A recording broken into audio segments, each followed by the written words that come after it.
विश्वरत्न doctor Babasaheb Ambedkar यांच्या विचारधारेवर उभी असलेली ही धम्म परिषद आणि आज माझ्या स्मृती संपुटामध्ये अशा काही भावना आहेत की मी डॉक्टर बाबासाहेब आंबेडकरांच्या मांडीवरती बसून आज तुमच्याशी हितगुज साधणार आहे. तुम्ही दिलेला मान मोठा आहे आणि मी तसा छोटा माणूस आहे. मी 9 वारी साडीतल्या आईचा आणि पंजापटक्यातल्या बापाचा मुलगा आहे. गेली 25 वर्ष संघर्षाच्या मैदानामध्ये काम करतोय, अख्खा महाराष्ट्र जाणतोय. आणि त्या संघर्षाची बीज माझ्या शिवार संवाद या YouTube चॅनेलवरून मी सातत्यानं मांडतोय आहे. आजच्या परिषदेसमोर भावानो मी गोड बोलणार नाही, कारण गोड खाऊन माणसांना डायबिटीस होतात, पण अलीकडच्या काळामध्ये गोड बोलून माणसांना डायबिटीस वाढायला लागला असं मला वाटतंय. भीमपुत्रांनो उठा. मी एक बळीपुत्र तुम्हाला आव्हान करतोय. गत 25 वर्षाचा संघर्ष डोळ्यासमोर ठेवून शेतकरी कष्टकरी सुखी व्हावा यासाठी संघर्ष करतोय. त्या संघर्षामध्ये तुम्ही सुद्धा माझ्या सोबत असा. उद्याचा सूर्य उगवूच नाही आणि उगवला तर तो अनेक प्रश्न घेऊन येणार आहे. त्या माणसासाठी आपल्याला काम करायचं आहे, कारण उद्याची धम्म क्रांती भावानो तुमच्या खांद्यावरती आहे. विध्वंसासाठी आपला जन्म झालेला नाही. तुमचं तारुण्य, तुमच्या धमन्यामध्ये असलेली रग आणि जी धग आहे ना, ती सामान्य माणूस केंद्रवरती ठेवून कार्यरत करा. हा महाराष्ट्र संतांचा, हा महाराष्ट्र वीरांचा, हा महाराष्ट्र शाहिरांचा, हा महाराष्ट्र सुधारकांचा, तोच महाराष्ट्र आज खोके बहादरांचा झालेला आहे, हे लक्षामध्ये घ्या. आज महाराष्ट्राची राजकीय धुळवड तशी जोमातच आहे. निर्धार सभा, जागर सभा, उत्तर सभांचं पेवच फुटलेलं आहे.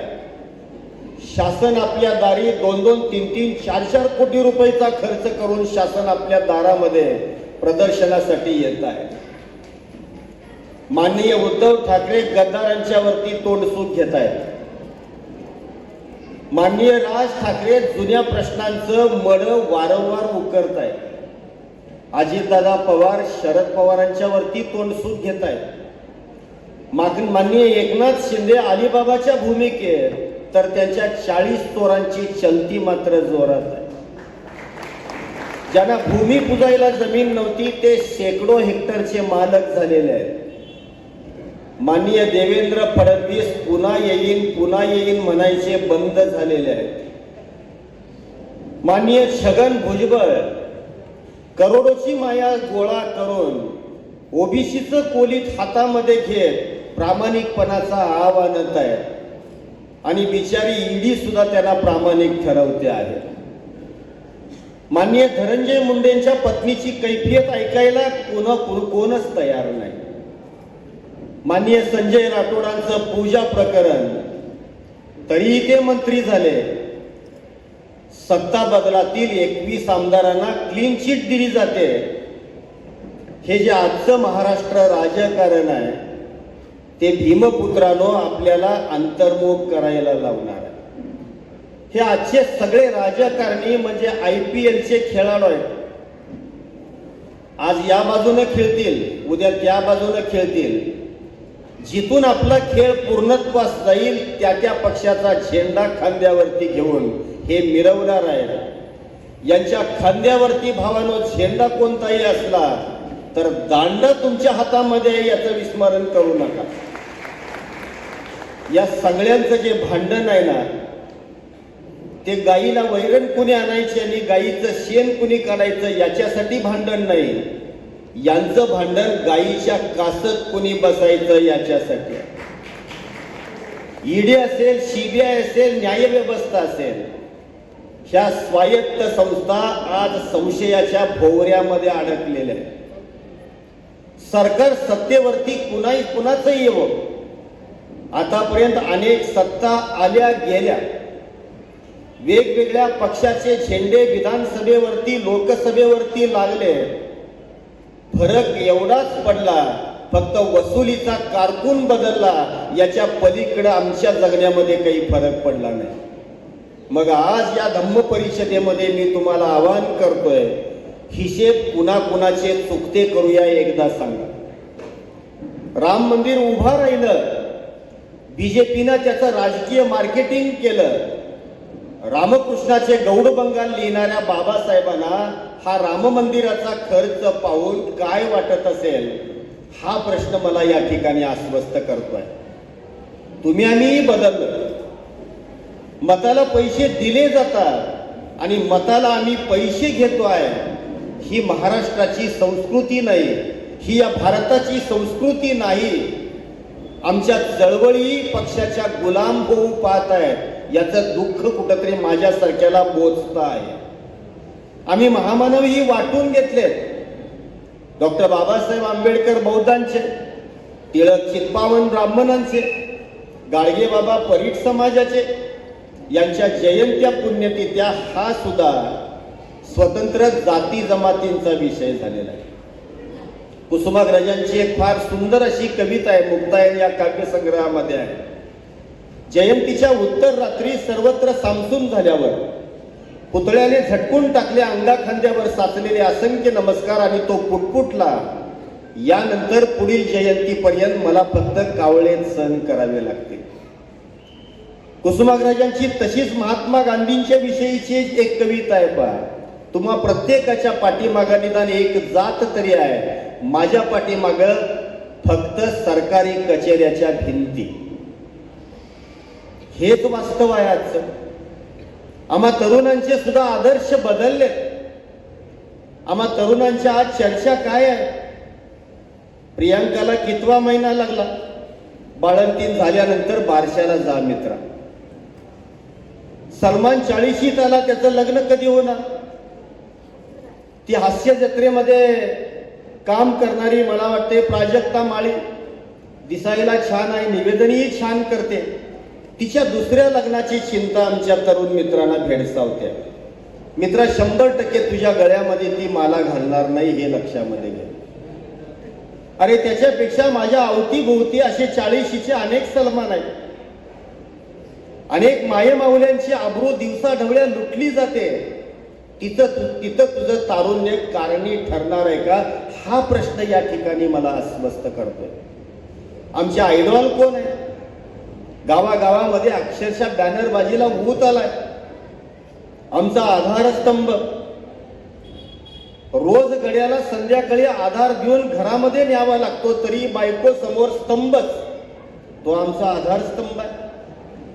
आमचा बुलंद आवाज, कधीतरी घरामध्ये जावं, वहिनींचाच आवाज बुलंद झालेला आम्हाला पाहायला मिळतोय, पण आमचा तो आज बुलंद आवाज ठरलेला आहे. अरे बॅनरबाजीला आलेलं जे ऊत आहे ना, हे या घराणेशाहीच्या राजकारणाचं फलित आहे, हे लक्षामध्ये घ्या. गेली 25 वर्ष विलासराव देशमुख मुख्यमंत्री असल्यापासून मला वाटतं एकनाथ शिंदे मुख्यमंत्री आहे तोपर्यंत असा मुख्यमंत्री नाही की मी ज्याच्या समोर किमान 10 बैठका चळवळीच्या प्रश्नाच्या संदर्भात केलेल्या नाहीत. नाव सांगत नाही, पण एका मोठ्या माणसाच्या घरामध्ये जायचा योग आला. चहा पाणी होता होता एक लहान बाळ, त्याचा नातू समोर रांगत आला आणि त्या माणसानं आम्हाला ओळख करून दिली. आमचे उद्याच्या काळातले आमदार आले बघा. म्हणजे आमच्या बाळाचा राजकारणी ठरलेला होता, तुमचा माझा राजकारणी ठरलेला आहे आणि तुमच्या माझ्या नातवाचा राजकारणी आमच्या समोर आमदार म्हणून रांगतो आहे. म्हणजे पुढच्या 50 वर्षाचं राजकारण जर घराणेशाहीच्या कोंदणात तुम्ही जर स्थानबद्ध करणार असाल, तर मग तुमच्या माझ्या विचारांचं या महाराष्ट्रामध्ये आणि या देशामध्ये काम काय, हा प्रश्न मला कुठंतरी अस्वस्थ करत असताना पाहायला मिळतोय. आम्ही महाराष्ट्र पुरोगामी म्हणतो, तो खरंच पुरोगामी आहे का याचा पुन्हा एकदा विचार करा. कारण 1952च्या निवडणुकीमध्ये जेव्हा बाबासाहेब लोकसभेला उभा राहिले, त्यावेळेला त्यांच्या विरोधात निवडून आलेल्या माणसाचं नाव किती जणांना माहिती आहे मला सांगा? काजरोळकर विजयी झाले. कुठे बाबासाहेब, कुठे काजरोळकर? 1954च्या पोटनिवडणुकीमध्ये बाबासाहेबांचा परत आम्ही पराभव केला. 8,351 मतांनी बाबासाहेब पराभूत झाले. उमेदवाराचं नाव मला सांगा. भाऊसाहेब बोरकर. बाबासाहेबांचा पराभव जगामध्ये पोचला, पण बाबासाहेबांच्या विरोधात निवडून आलेला माणूस आज आम्हाला त्याचं नाव माहित नाही. हे बाबासाहेबांचं फलित आहे भावानो, हे लक्षामध्ये घ्या. आणि त्यामुळं मला असं वाटतंय की आज पुन्हा एकदा आपल्याला चले जावची चळवळ हातामध्ये घ्यावी लागेल. ही धम्म परिषद ते शिवधनुष्य हातामध्ये घेईल असा विश्वास या परिषदेच्या निमित्तानं मी या ठिकाणी व्यक्त करतो. कुणाकडून काय घेऊया मला सांगा. राजकारण, शिक्षण, समाजकारण या सर्वच क्षेत्रामध्ये एक विदारक अशा स्वरूपाचं औदासीन्य आपल्याला पाहायला मिळतंय. आज जिल्हा परिषदेच्या शाळा ओस पडतायत. एक शिक्षकी शाळा बंद करायचा विचार केला जातोय. वाडी वस्तीवरच्या एक शिक्षकी शाळा म्हणजे मेंढरं कोंडून ठेवण्याचं एक उत्तम साधन, अशी त्यांची अवस्था आहे. मला सांगा, नवे शिक्षण महर्षी तेजीत आहेत आणि आमच्या मात्र जिल्हा परिषदेच्या शाळा बंद पडतायत. म्हणून मला या ठिकाणी असं बोलावं वाटतं की मंदिरातल्या दानपेट्या आता शाळेमध्ये कुठेतरी आणायची गरज आहे, कारण मंदिरातल्या दानपेट्या आता ओसंडून व्हायला लागलेल्या आहेत. मध्यंतरी कुणीतरी एक विधान केलेलं होतं बघा, की भारतातल्या मंदिरातल्या सगळ्या जर मला वाटते घंटा विकल्या तर हा देश अनेक वेळेला कर्जमुक्त होईल. कुठं चाललोय आम्ही? कोणत्या शतकामध्ये वावरतोय आम्ही? आमची शिक्षण व्यवस्था आमच्या आजच्या मुलांना उभी करण्या इतकी सक्षम आहे का? आम्हाला शाळेमध्ये काय शिकवलं जात आहे? मी 35 वर्ष प्राध्यापकी केलेला माणूस आहे, प्राचार्य म्हणूनही काम केलंय. आज असं मला वाटतंय की आमची शिक्षण व्यवस्था कुठेतरी बदलायलाच हवी. खरे बाबासाहेब आम्हाला शिकवले का? मी एका मुलाला शाळेमध्ये प्रश्न विचारला की तुम्हाला बाबासाहेबांचं काय काय आहे? तो म्हणला बाबासाहेब आम्हाला 10 मार्काचा आहे. मग बाबासाहेब जर आम्हाला 10 मार्काचा वाटत असेल तर त्याच्या पुढला प्रश्न त्याला विचारावा असं मला वाटतच नाही, हे लक्षामध्ये घ्या. आम्हाला खरा गांधी शिकवला का? आमच्या समोर जो गांधी आला तो काठी टेकवत जाणारा, आधार घेणारा, हातबल गांधी आमच्या समोर सातत्यानं दाखवला गेला. काय बलस्थानं होती? खरंच बाबासाहेबांचे आणि गांधींचे काय संबंध होते? वेगळ्या संबंधावरती माणसं भाष्य करतायत, पण खऱ्या संबंधावरती मात्र माणसं बोलतच नाही. अरे काय होता माणूस? बॅरिस्टर असणारा माणूस, एक साधा पंचा, ते बी या देशातल्या मायमाऊलीला अंगावरती वस्त्र घालायला मिळत नाही म्हणून अंगावरती पंचा घेतला. त्याला पंतप्रधान व्हायचं होतं का? राष्ट्रपती व्हायचं होतं का? नव्हतं. लक्षामध्ये घ्या. काय महागडी वस्त्रप्रावरणं अंगावरती होती? अगदी सहज बघितलं तरी छातीच्या फासळ्या मोजता याव्या असा तो माणूस सौंदर्य होतं का? आमच्या समोर तो गांधी कधीच आला नाही. एकदा महात्मा गांधींच्या आश्रमामध्ये कस्तुरबाच्या घरचे लोक आलेले होते. मग पाहुणे आले म्हणून वेगळी पंगत नाही, त्याच पंक्तीमध्ये पाहुण्यांना जेवायला बसवलं इतर आश्रमातल्या लोकांच्या बरोबरीनं. अगदी साधं जेवण. महात्मा गांधी त्याच बैठकीमध्ये बसलेली, कस्तुरबाई त्याच बैठकीमध्ये बसल्या. आणि जेवण झाल्यानंतर माहेरच्या माणसाला इतकं वाईट वाटलं की अरे आमचा हरिलाल, मणिलाल, देवदास, रामदास ही आमची 4 अपत्य जर रोज असं जर जेवण घेत असतील तर त्यांच्या प्रकृतीचं काय? म्हणून माहेरच्या माणसांनी त्यावेळेला 25 रुपये कस्तुरबाच्या हातामध्ये दिले आणि आमच्या बाळांना एक दिवस गोडधोड खाऊ घाल असं सांगितलं. 1-2 दिवस गेल्यानंतर महात्मा गांधींना ही गोष्ट कळली की कस्तुरबांना माहेरच्या माणसांनी 25 रुपये दिलेले आहेत. त्यावेळेला महात्मा गांधींनी कस्तुरबांना सांगितलं की ते 25 रुपये तुम्ही आश्रमामध्ये जमा करा, कारण ते पैसे आश्रमामध्ये आलेले आहेत. कस्तुरबा पैसे जमा करायला तयार नाहीत. म्हणजे सगळ्याच आमच्या मायमाऊल्या कस्तुरबा सारख्याच आहेत. कस्तुरबा पैसे देईनात, महात्मा गांधी आग्रह सोडेनात. शेवटी त्या प्रश्नाच्या विरोधात एक दिवस महात्मा गांधींनी उपोषण केलं आणि हरिजन मधून त्या प्रश्नावरती एक लेख लिहिला. असा हा माणूस लक्षामध्ये घ्या. आमच्या समोर कोणता गांधी शिकवला मला सांगा. अगदी व्हॉइसरायच्या भेटीला सुद्धा रेल्वेतून जाताना तिसऱ्या डब्यातून गेला. एखाद्या भिकाऱ्यासारखा त्या रेल्वेच्या डब्यामध्ये बसला. थाट नाही, गाड्यांचे भोंगे नाही. असा महात्मा गांधी खरंच आम्हाला शिकवला का? पुस्तक प्रेमी बाबासाहेब आमच्या समोर आले का? बाबासाहेबांचे एक फार सुंदर वाक्य मला आवडतंय. काही कारणानं जर माझ्या घरावरती जर कदाचित जप्ती आली आणि बेलीतनं जर माझ्या पुस्तकाला हात लावला तर त्याला मी गोळी घालेन. काही माणसांनी जनावरांसाठी गोठे बांधले, तुम्ही आम्ही राहण्यासाठी घरं बांधली, पण डॉक्टर बाबासाहेब आंबेडकरांनी पुस्तकासाठी घर बांधलं आणि त्याचं नाव राजगृह असं ठेवलं. आजही मुंबईच्या दादर येथील हिंदू कॉलनीमध्ये बाबासाहेबांचं हे राजगृह डामडौलामध्ये मिरवत असताना पाहायला मिळतं. दामोदर व्हॅलीच्या संदर्भामध्ये बाबासाहेबांनी घेतलेली भूमिका, खोत कुळवाडी संघर्षावरती जवळजवळ लाखो बैलगाडींचा काढलेला बाबासाहेबांनी मोर्चा, नद्याजोड प्रकल्पाच्या संदर्भामध्ये बाबासाहेबांची असणारी भूमिका, एकूणच या देशातल्या शेतकऱ्याविषयी असणारी बाबासाहेबांची भूमिका आमच्या शाळेमध्ये आम्हाला कधीच शिकवली गेली नाही. आम्हाला एमएला एका लेखकाचा अभ्यासाला आला. बाबासाहेब एक लेखक म्हणून आमच्या समोर कधीच अभ्यासाला पात्र ठरले नाहीत. म्हणून सातत्यानं मला वाटत राहतं की अरे या देशामध्ये 30 जुनी मळी पुन्हा पुन्हा उकरून काढून मताचं ध्रुवीकरण केलं जात आहे. बाबासाहेब ज्यावेळेला 1952च्या निवडणुकीमध्ये उभा राहिले, 1954च्या निवडणुकीमध्ये उभे राहिले, त्यावेळेला सुद्धा मताचं ध्रुवीकरण केलंच.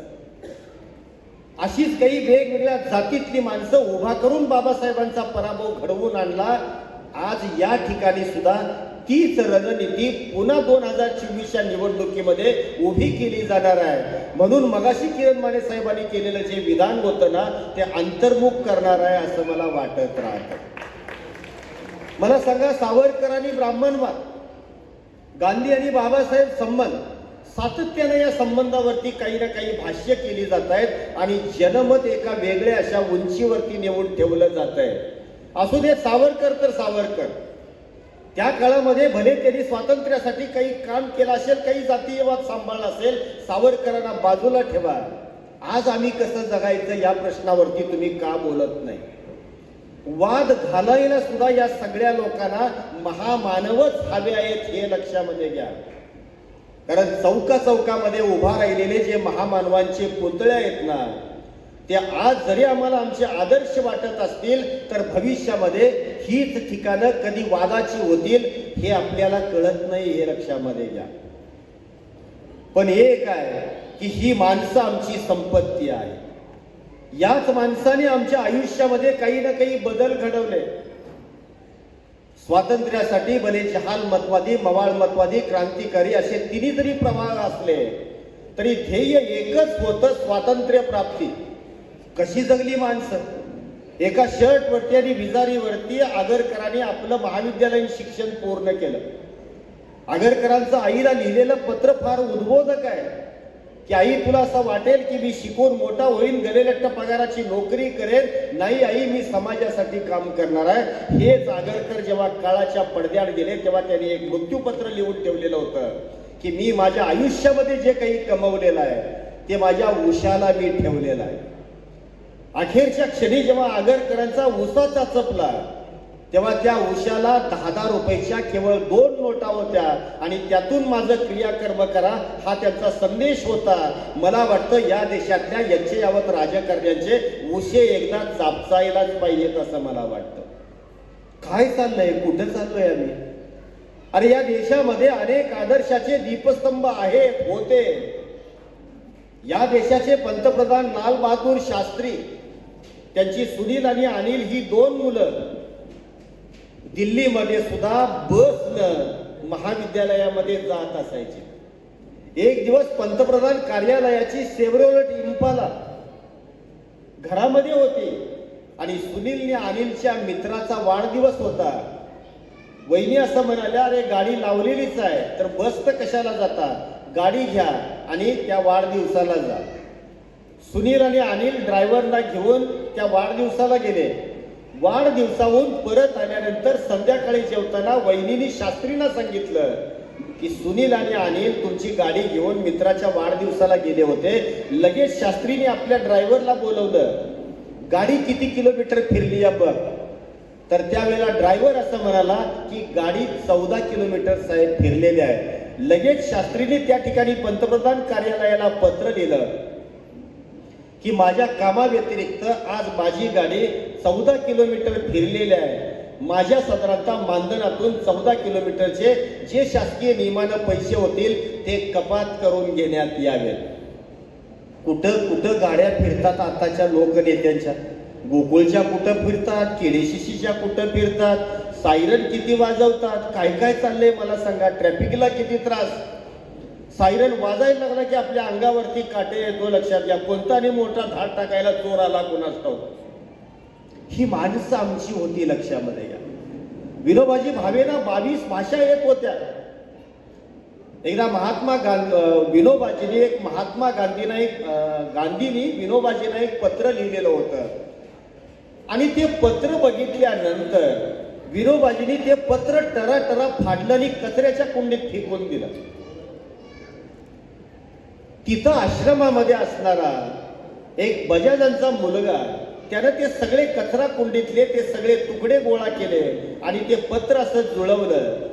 त्या पत्रामध्ये असं लिहिलेलं होतं महात्मा गांधींनी विनोबाजींना की तुमसे बढ़कर उंची आत्मा आज तक मैंने कभी नहीं देखा. आणि त्यावेळेला एवढे पत्रातले चांगले शब्द असताना तुम्ही का फाडलं असा प्रश्न जेव्हा विचारला गेला तेव्हा त्यांनी उत्तर दिलं की मला दोष दाखवणारी माणसं आवडतात, कौतुक करणारी माणसं मला आवडत नाही. म्हणजे आजच्या राज्यकर्त्यांचं सगळ्यात जर वाटोळं कुणी केलं असेल तर ते चमच्याने केलं. साहेब तुम्ही असे आणि साहेब तुम्ही तसे, आणि चमच्याचा गुणधर्म एकच आहे, ताट रिकामं करणं. आणि हे आमच्या लोकनेत्यांना आज कळत नाही, हे लक्षामध्ये घ्या. धम्मपुत्रांनो सावध व्हा. काळ फार कठीण आलाय. पुराणातली वांगी पुन्हा मिठाई म्हणून वाटायचं काम सुरू आहे. या देशामध्ये 12 कोटी 31 लाख शेतकरी आहेत आणि 14 कोटी 96 लाख शेतमजूर आहेत. आणि इथं जमलेली तुम्ही आम्ही जी सगळी मंडळी आहोत ती शेतकरी शेतमजुरांचीच साधारणतः संपत्ती आहे. दावं नसलेल्या जनावरांसारखी आज आमची स्थिती आहे. आम्हाला आमचा एखादा आधारवाड हवा आहे. आज बाबासाहेब पुन्हा जन्म घेणार नाही. आम्ही कुणाच्या खांद्यावरती मान टाकायची, कुणाच्या विचारावरती प्रेम करायचं, अशी एक असंतुलित स्वरूपाची परिस्थिती आज आपल्या समोर उभी आहे. म्हणून या परिषदेचा प्रमुख पावरा या निमित्तानं मी तुम्हाला एवढंच आवाहन करेन भावानो की जागे व्हा. जागे होऊन संघर्ष तर तुम्हाला करावाच लागेल, कारण तो बाबासाहेबांचाही संदेश आहे. आणि गेल्या 25 वर्षाच्या संघर्षाचा इतिहास मला हेच सांगतोय की आम्ही काही शेतकरी हसवायचं काम केलं. आणि या परिषदेच्या रूपानं मी तुम्हाला एवढंच म्हणेन की ही परिषद झाल्यानंतर एक संकल्प मनामध्ये करा, रोज एका माणसाला हसवायचं. आणि मला वाटतं एवढ्या माणसांनी जर ठरवलं तर या व्यवस्थेतलं दुःख आणि दारिद्र्य कधी दूर होईल हे सांगता येत नाही. दुसऱ्याचे पाय कापून आपली उंची मित्रांनो वाढणार नाही. त्यासाठी स्वतःच उंच व्हा, एवढाच संदेश या ठिकाणी देतो.